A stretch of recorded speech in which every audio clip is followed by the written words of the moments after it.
Hey, Broken World Entertainment, and this isn't just a review for one or two episodes of Reacher Season 3. This is going to be my thoughts of the overall season, because yes, I have watched the entire season. I debated whether or not to do a review of each episode, and I thought, no, I'm just going to enjoy it, and then I'll do an overall, what my thoughts are on Season 3 and how it went. Season 3, much better than Season 2. That's not to take away from Season 2. I still did enjoy Season 2. But when you take the kind of the loner aspect of Reacher out of Reacher, which is kind of what they did with Season 2, which was him basically with a group of his former Marines with him doing the mission, we're very much back to kind of the loner way, and it's kind of more in line of what the first season was. It's still not as good as the first season. To be honest, I don't think we're ever going to hit something as kind of standout as the first season, but it's still a very good season. And of course, this season they put Reacher up against a 7-foot something giant who's called Polly in the show, and we do get a one moment. It is in the trailer, so it's not like it's a spoiler or anything. I will try and avoid spoilers if you haven't watched Season 3 yet, but it's in the trailer of Polly slapping Reacher and that look on Reacher, and that is one of those moments of he thinks he's going to get the better of Polly and he clocks him, and Polly kind of just stands there and is like, right, my turn, and bang, and almost beheads Reacher. And it's like, Jesus, how is he going to take this guy down? And by the time they end up having their big brawl in the last episode, it's just like mayhem. It's like watching two tanks smashing into one another. So this season, it opens up kind of immediately. It's not just him arriving into a town like it normally is and seeing something happen. No, it's right into him doing his mission basically. And then we kind of get a flashback very briefly to show how he ended up in this situation. So he's after a guy called Quinn, who is a guy who he thought he killed. He did shoot him and basically kicked him off a cliff, but the guy survived somehow. It's never actually explained how, but whatever. But the DEA, I think it is, kind of approach Reacher and want him because one of the cops' CIs has gone missing, and they believe Quinn has him. Now, they don't know Quinn as Quinn. Reacher knows Quinn, but they put him into this situation where he has to kind of align himself with this guy called Zachary Beck, and the way to do that is to get to the son, which is Richard Beck, and they stage a attempted kidnapping. This is all in the opening sequence, so it's not like this is a spoiler or anything. And it turns out Richard was kidnapped before, and he got his ear cut off as proof that they had him and stuff. So that's how he embeds himself into this organization, which they're not sure what the organization does, whether they're running drugs, money, people trafficking. They're not sure, but they know it's in this front for a carpet moving service.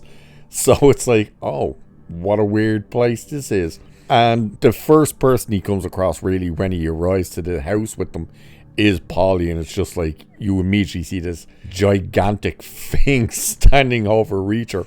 And you know, he gets brought in, and the reason he's brought in is because it's made it seem like he saved Richard from being kidnapped again. But the season goes kind of interesting ways. There is twists and turns and things you don't see coming.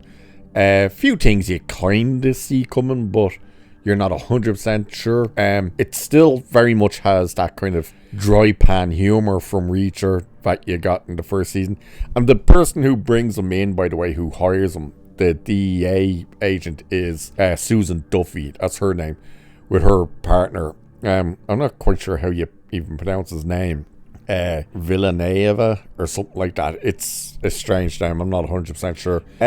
Funny fact, actually, about Reacher and the guy playing Quinn, whose name is Brian T.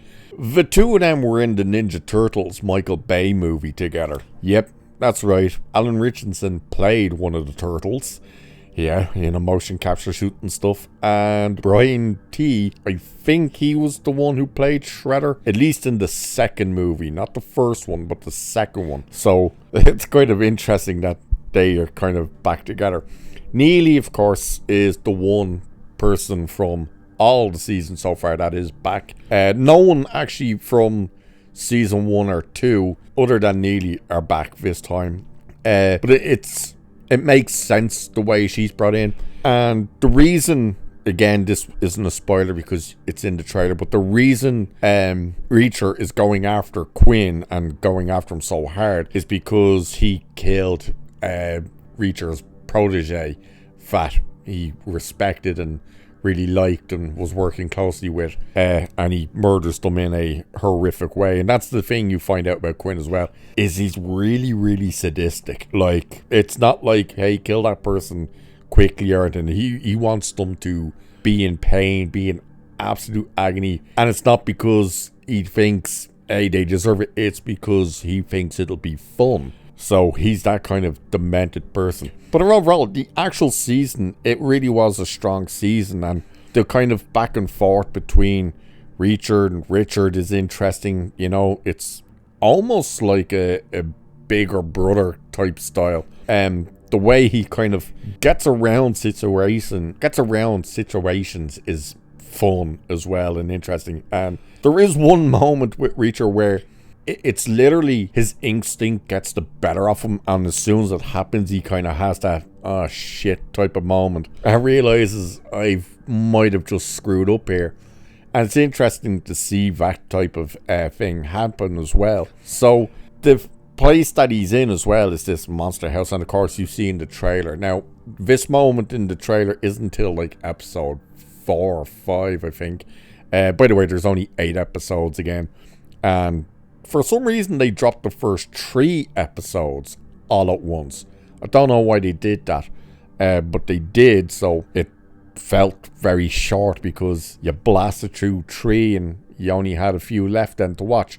But you get that moment of him sitting there having the coffee, and the guy going, I've never been so jealous of a fork. And he gets up and he just like knocks him out, and he's looking at the other guy, you any comment on dessert or something? And the dude's like, nope.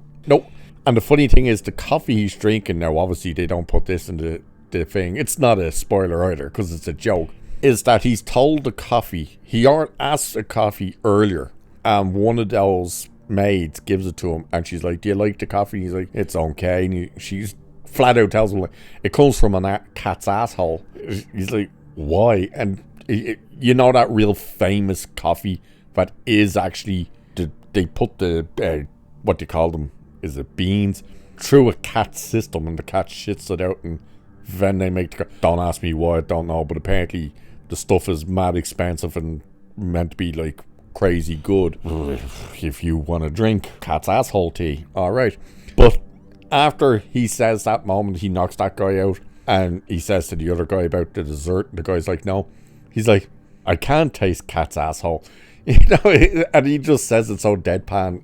There's loads of moments like that as well.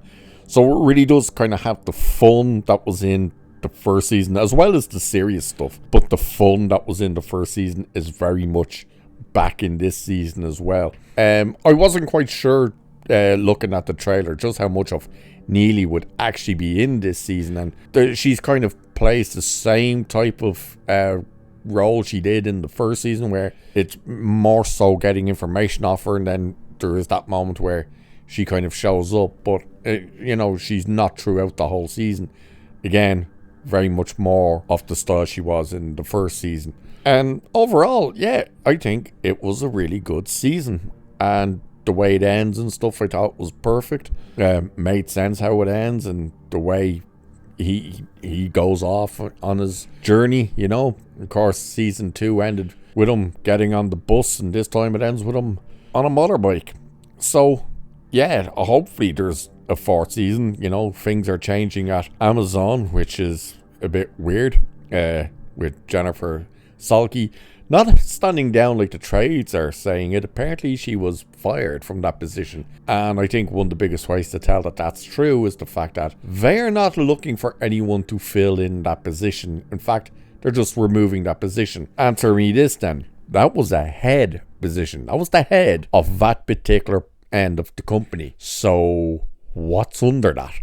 Nothing really. So yeah, that tells you everything you know. So hopefully season 4 does come along, and if it keeps going like this season, I think it will get stronger. Again, better than season 2. Still not as good as season 1, but better than season 2. All the performances were good as well. No arguments there. There was no one character that you're looking at going, oh god, they're a bit No, everyone was pretty good. The only thing that I would argue with was the character of Susan Duffy, her so-called Boston accent, because the actress playing her, Sonia Cassidy, is British. So it's kind of her putting on a bit. You wouldn't get the idea that she was British, but you can tell it's someone putting on an accent. But other than that, like, even with the weird accent, still good performance. So yeah, I do recommend season 3 of Reacher if you haven't checked it out. So check it out now, because the whole thing is now on Amazon. So with that, I shall leave it there for this one. Like, share, subscribe, all that good stuff. You know the drill by now. Cheers, and I'll catch you in the next one.